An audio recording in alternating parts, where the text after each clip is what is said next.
महसूल सप्ताहानिमित्त धामणगाव देव येथे वृक्षारोपण कार्यक्रम संपन्न। महसूल विभागातर्फे 1 ते 7 ऑगस्ट दरम्यान राबविण्यात येणाऱ्या महसूल सप्ताहाचे औचित्य साधून धामणगाव देव येथे वृक्ष लागवड उपक्रम राबविण्यात आला।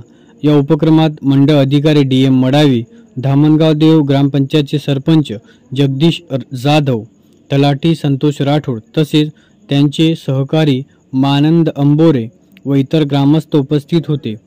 या वृक्ष लागवड उपक्रमात विविध प्रकारची झाडे लावण्यात आली असून पर्यावरण संवर्धनासाठी महसूल विभागाचे योगदान लक्षणीय ठरत आहे।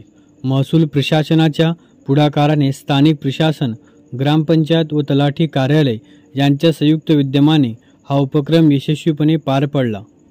संदीप राठोड, दारवा प्रतिनिधी 7TV न्यूज।